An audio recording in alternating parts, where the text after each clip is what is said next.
بیت اللہ اس کے معنی کیا ہوئے؟ اللہ کا گھر. بیت اللہ کے معنی کیا ہوئے؟ بچوں سے بات کروں بہت دیر ہو گئی. بیت اللہ کے معنی اللہ کا گھر ہے نا. اب بیٹو اس زمین کے اوپر جس پہ ہمارا چل پھر رہے ہیں جی رہے ہیں اس زمین کے اوپر پوری دنیا کی بات ہو رہی ہے. اس زمین کے اوپر لاکھوں کروڑوں اربوں خربوں گھر ہیں یا نہیں؟ یعنی اتنے گھر ہیں کہ تم لوگ گن بھی نہیں سکتے ہے نا. اربوں کروڑوں خربوں گھر ہیں اتنے گھر کہ تم گن نہیں سکتے. لیکن بیٹا کوئی گھر کپڑے نہیں پہنتا. پیچھے والے سامنے کون رہی ہے؟ کوئی گھر کپڑے نہیں پہنتا. ہم نے گھروں پر کپڑے ٹنگے ہوئے دیکھے سکھانے کے لیے ٹانگے جاتے ہیں دھوپ دکھانے کے لیے ٹانگے جاتے ہیں لیکن کوئی گھر کپڑے نہیں پہنتا. خانہ کعبہ بیت اللہ اللہ کا گھر. بیت اللہ اللہ کا گھر واحد گھر ہے جو کپڑے پہنتا ہے. اور سنو نیلے پیلے نہیں پہنتا کالے پہنتا ہے.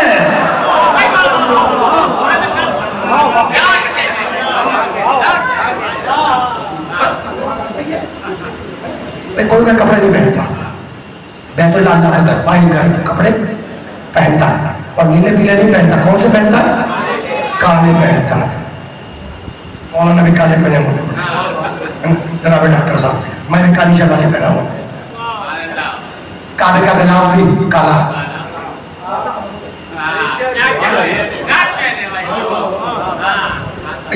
کالے چلا جا رہا ہے تو کالا کپڑا کالا غلاف کالی چادر کعبے کے اوپر واحد گھر ہے جو کپڑا پہنتا ہے اور نیلا پیلا نہیں. کون سا پہنتا ہے؟ کالا پہنتا ہے. تو سوال یہ کہ خانہ کعبہ کے اوپر کالی چادر کالا غلاف کالا کپڑا ڈالنے کی ضرورت کیا تھی؟ یہ بھی تو سوال ہے نا. کعبے کے اوپر کالی چادر کالا غلاف کالا کپڑا ڈالنے کی ضرورت کیا تھی ہے نا. اب سنو ضرورت کیا تھی بھائی. تم پہلی دفعہ مکے گئے. کہاں گئے؟ مکے. اب جب تم مکہ شہر میں پہنچے قریب پہنچے ہے نا قریب پہنچے اللہ کے گھر تو تمہیں کیسے پتا چلے کہ کہاں تک اللہ کا گھر اور کہاں سے حدود حرم؟ فرسٹ ٹائم کیا یہ پہلی دفعہ. دو چیزیں ہیں نا. ایک ہے بیت اللہ اللہ کا گھر خانہ کعبہ اور ایک ہے حرم حدود حرم جو کہلاتے ہیں. جنہوں نے حج کیا ہو وہ یقین سمجھ کر بات کو. تو دو چیزیں ہوئی. ایک ہو گیا بیت اللہ اللہ کا گھر دوسرے کا حدود حرم. جب فرسٹ ٹائم تم وہاں گئے پہلی دفعہ تو تمہیں کیسے پتا چلے کہ بھائی کہاں تک اللہ کا گھر خانہ کعبہ بیت اللہ اور کہاں سے حدود حرم ہے؟ تو چادر ڈال کے بتایا. بیت اللہ اللہ کا گھر کعبے پر چادر ڈال کے بتایا کہ جو چادر کے اندر وہ میرا گھر اور جو چادر کے بعد وہ حدود حرم. میرے نبی نے بھی یہی کیا. چادر ڈال کے بتایا کہ جو چادر کے اندر وہ میرے گھر ہے جو چادر کے بعد وہ حرم.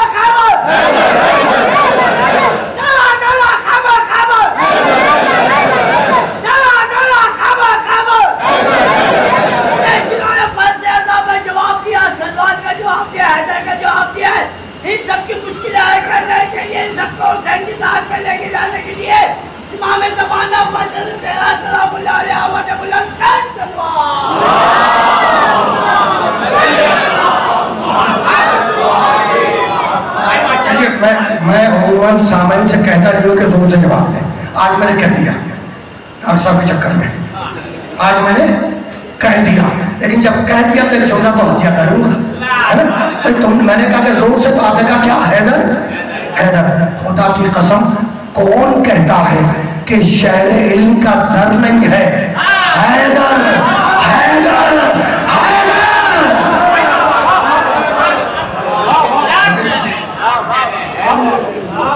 میں نے جان کے بریک میں کر دیا ان کی موجودگی میں.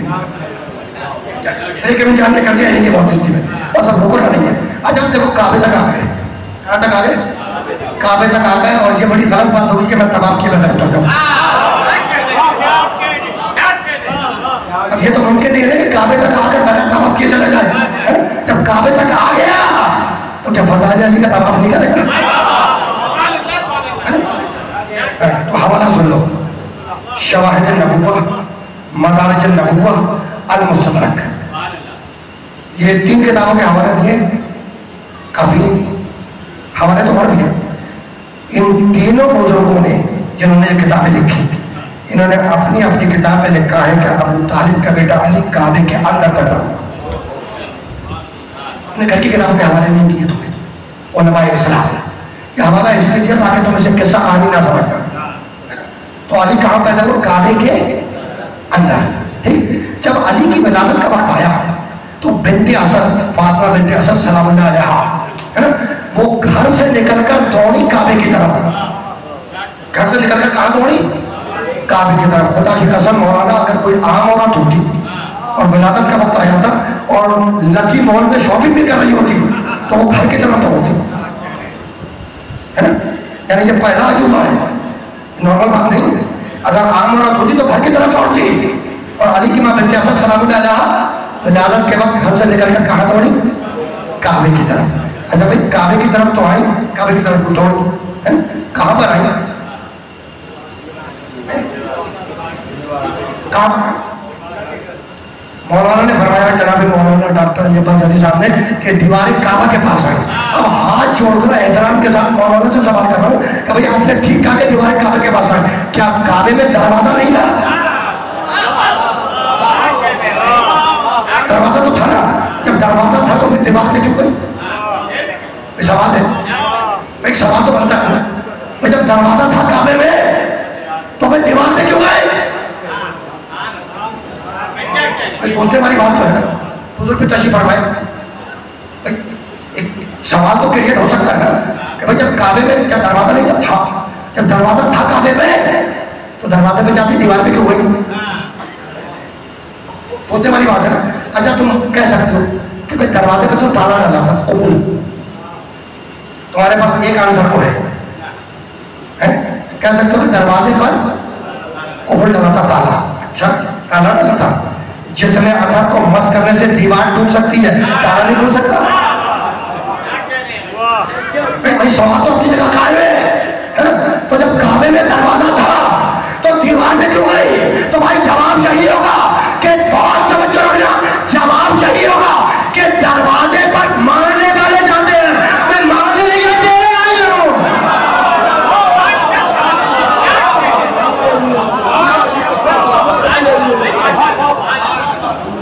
میں ماننے نہیں آئے.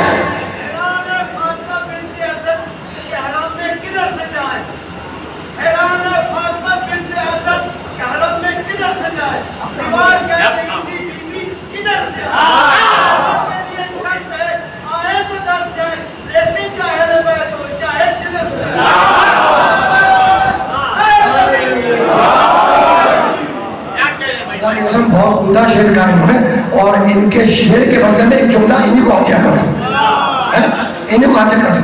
خدا کی قسم اگر بنت اسد دروازے سے چلی جاتی تو بعد میں آنے والے بہت سے کوشش کرتے کہ ہمارا بچہ کعبے میں پیدا ہو جائے.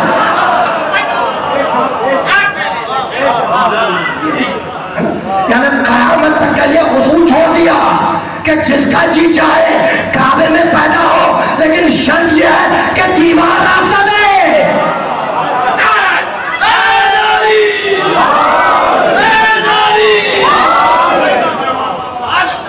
شرط یہ ہے کہ دیوار راستہ دے. سخنائے تو قریب ہوتے ہیں لیکن خدا کی قسم دامن وقت میں کوئی جائز نہیں ہے. میرا جی چاہتا تھا تھوڑا سا آگے بڑھ جاؤں لیکن دامن وقت میں سبحان اللہ سبحان اللہ مغرون متشکر خواہی معاملہ. اب آپ کے مطلب ایک چند ایک طرف آگے بڑھ گیا مولانا بھول رہے اس لیے ایک قدم بس آگے بڑھنے جا رہے ہیں. کل ایک قدم یہی میں رکھا بس ایک جملہ سنو، ایک جملہ سنو اور بات ختم. بھائی کمال ہو گیا. دیوار ٹوٹی، بنت اسد خانہ کعبہ میں گئی، دیوار واپس بند ہوئی. 3 دن مہمان رہے خانہ کعبہ میں. بنت اسد 3 دن مہمان رہے. خدا کی قسم کسی تاریخ میں نہیں ملتا.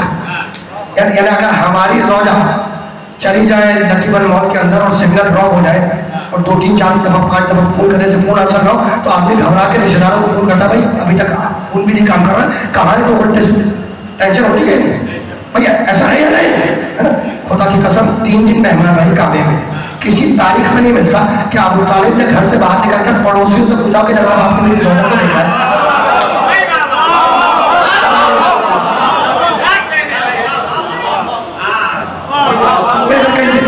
دیکھی جائے کسی تاریخ میں تو مجھے دکھانا میری معلومات میں اضافہ ہو جائے. نہیں ملتا ہے نا. یہ دوسرا عجوبہ ہے کہ مولانا میں اوپر تو چلا گیا اب تو 4 منٹ رہ گئے ختم کرو ہونے میں. اب آپ گھومنا کم کرے تو میں ایک تو جملہ آ جائے گا. ہاں زیادہ دیر میں سوال نہیں مجبوری ہے اور ڈاکٹر صاحب کا خیال کرنا پڑتا ہے. لیکن میرا سینہ خراب ہوتا تو انہیں کو کال کرتا ہوں. مجبوری ہے میں مجبوری ٹھیک ہے. اب یہاں تک آ گیا تو پہلا عجوبہ کیا عام عورت تو گھر کی طرف بھاگتی ہے بنت اسد گھر سے نکل کے کعبے کی طرف ہے.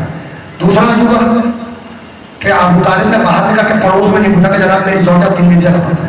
یہ دوسرا عجوبہ. اور تیسرا عجوبہ مطلب یہ بھی عجیب و غریب ہے.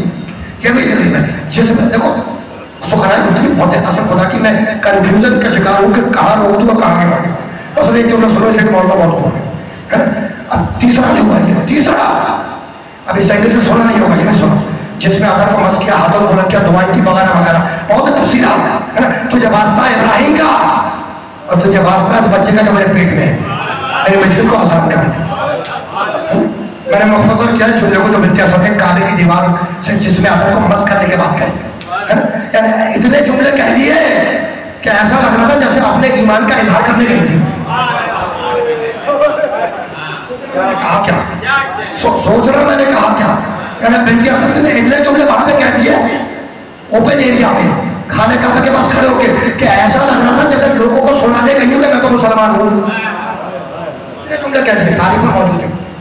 تو میں ہاتھ جوڑ کے جملے نہیں سنا رہا میں ہاتھ یہی جملہ کافی ہے تجھے واسطہ ہے ابراہیم کا. تو میں ابراہیم کا واسطہ وہ دیکھا جو ابراہیم کو نبی مانتا ہوں. تو بنت اسد یہ عقیدے کے اظہار کا کون سا موقع ہے بھائی اپنے ایمان کا اظہار کر رہی ہے کعبے میں کھڑے ہو کر بھائی یہ کون سی جگہ ہے بھائی یہی تو جگہ ہے بھائی یہی تو جگہ ہے ایمان کے اظہار کی. اس جگہ مسلمان ملنا یہ کہتا ہے کہ مسلمان لڑکی کی شادی کافر مرد سے نہیں ہو سکتی. تو اگر میں مسلمان ہوں تو ابو طالب کافر کیسے ہو گیا؟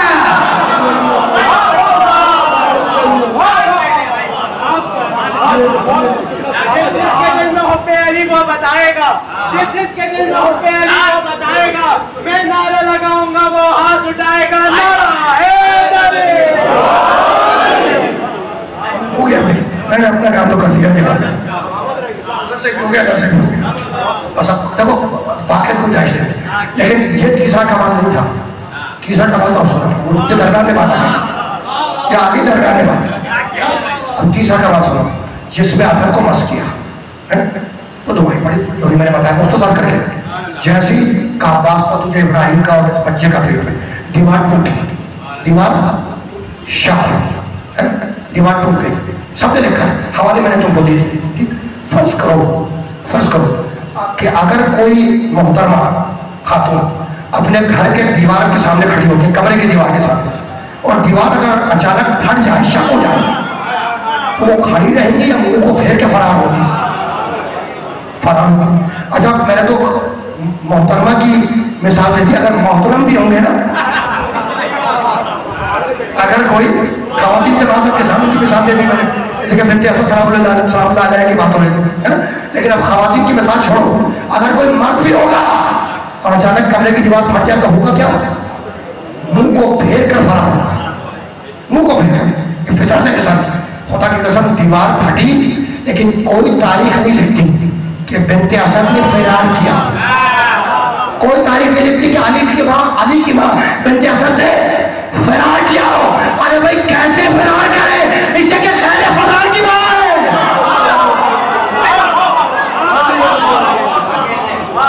بس گفتگو اس مجبوری ہے بس ہو گیا بہت. ہاں یہ پورے ٹھیک 60.5 دقیقے یعنی 60 منٹ 30 سیکنڈ 60.5 دقیقے ہو گئے، کچھ مرحلے پر اختتام پذیر ہو گئی. تو کعبے پر کالی چادر ڈالی گئی، کعبے پر چادر ڈالی گئی، اور عصر عاشور کے بعد وارثان کعبہ کے سر سے چادر اتاری گئی.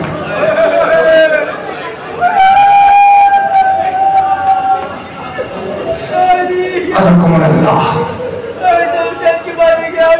وارثان کعبہ ہی تو تھی جن کے سر سے چادریں اتاری گئی، چادریں کھینچی گئی.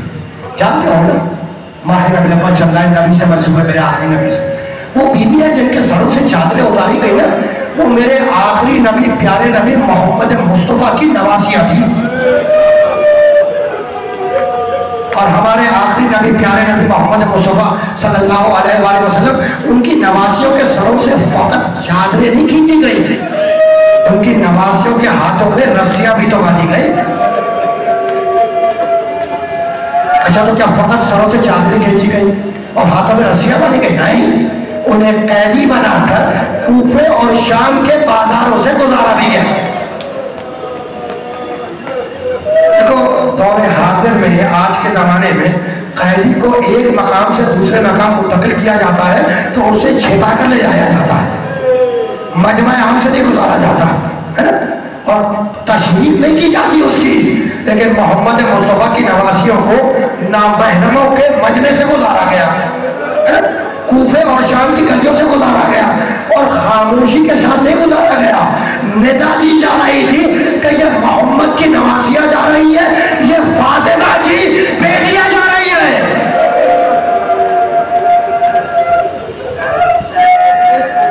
گلیوں سے گزر کر قافلہ زندان شام میں منتقل ہوا.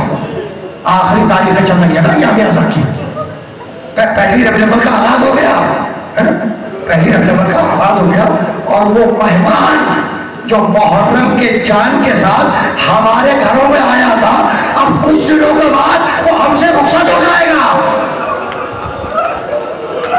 اور ہمیں افسوس یہی رہے گا کہ ہم جی بھر کر نہ رو سکے نہ جی بھر کر ماتم کر سکے. اجرکم اللہ، اجرکم اللہ. زندان شام میں ایک رات آئی، سارے قیدی تھک کر سو چکی تھے. ایک مرتبہ شہزادی زینب نے اپنے سر پر کسی کا ہاتھ محسوس کیا، ہاتھ کے اوپر ہاتھ رکھا، دیکھا کہ ایک ننھا سا ہاتھ ہے. پکار کے کہنے لگی بیٹی سکینہ زندان کے اندھیرے میں کسے تلاش کر رہی ہے؟ کہا پھوپھی اماں میں بابا حسین کو تلاش کر رہی ہے. کہا سکینہ تمہارا بابا حسین تو کربلا کے میدان میں ذبح کر دیا گیا. کہا نہیں پھوپھی اماں نہیں، میرا بابا یہی موجود تھا، اور پھوپھی اماں میرا بابا اکیلا نہیں تھا، میرے بابا کے ساتھ ایک بزرگ تھے، میرے بابا کے ساتھ ایک ضعیفہ تھی، بوڑھی خاتون تھی. اور پھوپھی اماں ان بوڑھی خاتون نے مجھے اپنے زانو پہ بٹھایا تھا اور مجھ سے پوچھا تھا کہ بیٹی سکینہ اب تیرے کانوں کا درد کیسا ہے؟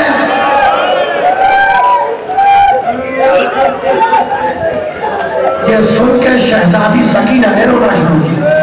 ایک ایک بیوی آگے بڑھی، سکینہ کو تسلی دی، لیکن وہ گریہ کرتی رہی.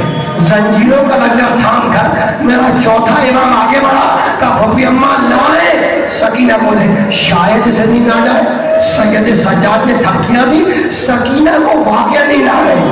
پکار کے کہا پھوپھی اماں آئے، آ کر سکینہ کو لے لے.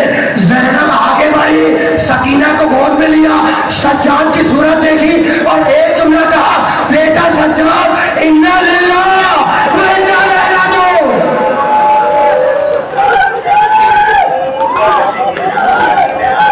اجرکم اللہ. وہ بچی جو باپ کے سینے پر سونے کی عادی تھی، وہ زندان شام میں گزر گئی. اس کے بعد رہائی کا حکم آیا، رہائی کا حکم آیا. سید سجاد شہزادی زینب کے پاس آئے، کہا پھوپھی اماں رہائی کا حکم آ گیا، اجازت ہے کہ ہم رہائی کو قبول کریں؟ کہا بیٹا سجاد رہائی کو قبول کرو، لیکن یزید سے کہہ دو کہ ہم اپنے مرنے والوں کو جی بھر کے رو نہ سکے.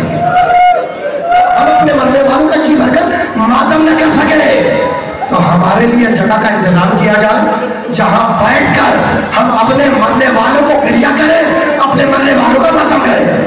پہلی شرط. کہا سجاد دوسری شرط یہ ہے کہ ہمارا لوٹا ہوا مال و اسباب ہمیں لوٹایا جائے. دوسری شرط. اور سجاد یزید سے کہہ دو کہ ہماری تیسری شرط یہ ہے کہ ہمارے شہیدوں کے سر جو لوگ کے نیزہ میں بلند کیے گئے تھے وہ ہمیں واپس کیے جائے. تینوں شرطیں منظور ہوئی. جگہ کا انتظام ہوا. آل محمد اس جگہ پر منتقل ہوئے.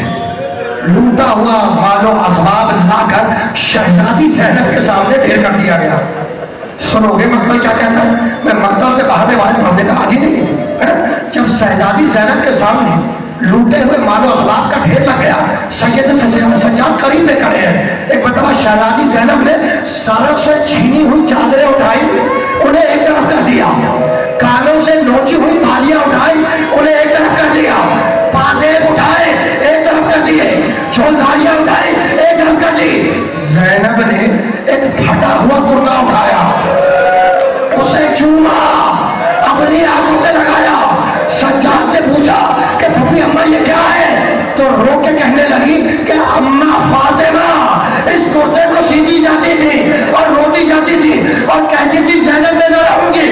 جب حسین رخصت آخر کو آئے تو اپنے ہاتھوں سے پہنا دینا، اور جب مدینے آیا تو میری قبر پہ رکھ دینا. حضرت اللہ آپ نے گریہ کیا، مجلس تمام ہو گئی، لیکن ایام عزا کی آخری شبیں چل رہی ہے. مجھے اجازت دو کہ میں 2-3 جملے اور ہتھیا کر دوں. گریہ کیا کہ مجلس تمام ہو گئی.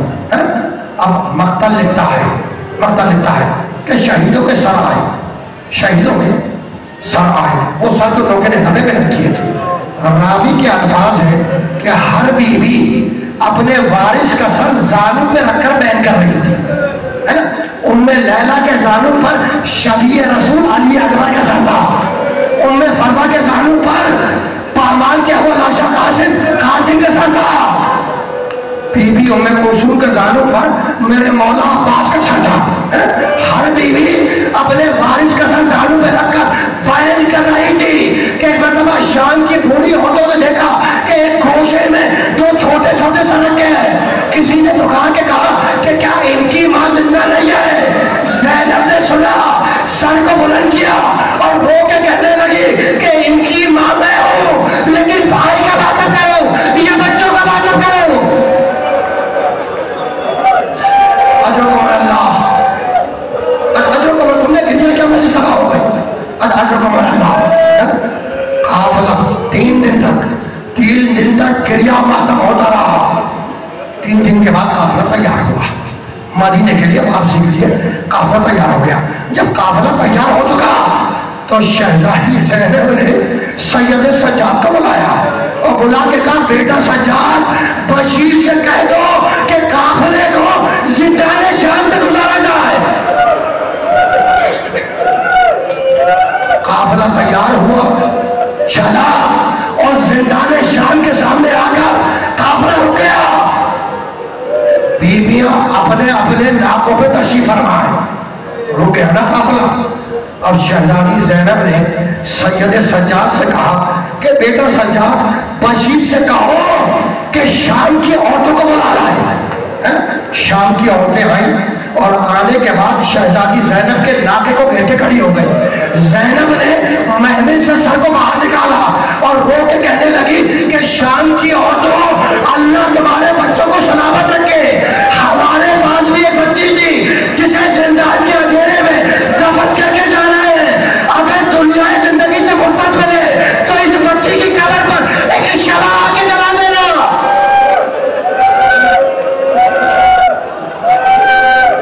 شام کی عورتوں کاروبار زندگی سے فرصت ملے تو وہ بچی جسے یہاں چھوڑ کے جا رہے ہیں اس کی قبر پر ایک دیا آگے جلا دینا. قافلہ آگے بڑھا. تم نے گریہ کیا مجلس تمام ہو گئی. ایام عزا کی آخری شبیں چل رہی ہیں. میں بہت معذرت خواہ ہوں، مجھے 2 جملوں کی فقط اجازت دے دو. تم نے گریہ کیا مجلس تمام ہو گئی ہے نا. پروردگار ان گریہ کے صدقے میں محمد و آل محمد تم کو اجر دے ہے نا. بس 2 جملے. قافلہ چلا، مدینے کے لیے چلا. ایک روایت کی بنیاد پر ایک ایک روایت کی بنیاد پر 40ویں کا دن تھا، 40 کا دن تھا کہ وہ لوٹا ہوا قافلہ کربلا میں وارد ہوا۔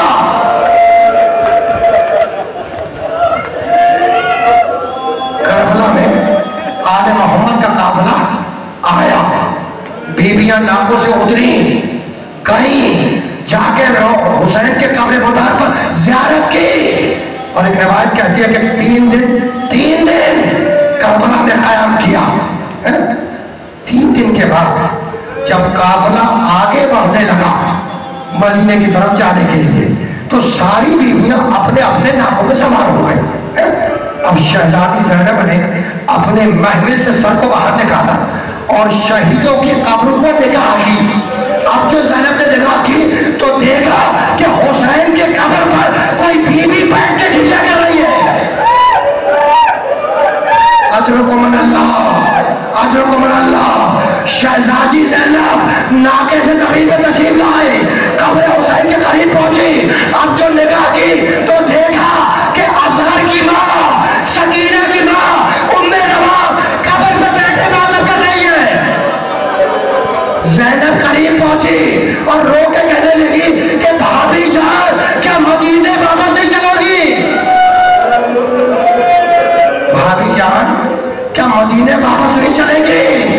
بس اس جملے کا سننا تھا کہ ام نواب رو کے کہنے لگی کہ اللہ نے 2 بچے دیے، ایک تو زندہ نشان میں چھوڑا ہے، ایک کی قبر کربلا میں ہے، میرا والی یہاں موجود ہے، اب میں مدینے جا کے کیا کروں گی؟ آخری جملہ، آپ نے گریا کیا مجلس تمام ہو گئی؟ آخری جملہ، قافلہ آگے بڑھا، قافلہ آگے بڑھا، مدینے کے قریب پہنچا۔ شہر مدینہ کی دیوڑی کے اوپر مدینے کے بعد قافلے کو روک دیا گیا۔ آخری جملہ، اور بشیر آگے آیا اور آنے کے بعد شہر میں اس نے اعلان کیا کہ لٹا ہوا قافلہ کربلا سے واپس شہر مدینہ میں داخل ہونے والا ہے۔ یہ روایت بشیر کے حوالے سے، اور دوسری روایت کہ جب قافلہ شہر مدینہ کے قریب پہنچا اور مدینے کے آثار نمایاں ہوئے تو بی بی ام کلثوم نے پکار کے کہا کہ اے نانا کے شہر مدینہ، ہماری آمد تو قبول نہ کر، اس سے کہ جب ہم یہاں سے گئے تھے تو ہمارے گودوں میں بچے تھے اور واپس آئے تو ہماری گودیاں ادھر گئی۔ آخری جملہ، بشیر شہر مدینہ میں آیا، اعلان کیا، ادھر بشیر نے اعلان کیا، ادھر مدینہ کی خواتین، بنی ہاشم کی عورتیں روضہ رسول پہ جمع ہونا شروع ہوئی۔ اچھا آخری جملہ ہے، تمہیں یاد ہوگا کہ 28 رجب کو حسین جب مدینہ چھوڑ رہے تھے تو ایک بیمار بیٹی کو مدینے میں چھوڑ کے گئے تھے۔ وہ بیمار بیٹی فاطمہ زہرا وہ بھی نکلی گھر سے کہ بھوبی پلٹ کے آ گئی اور آئی روضہ رسول پہ۔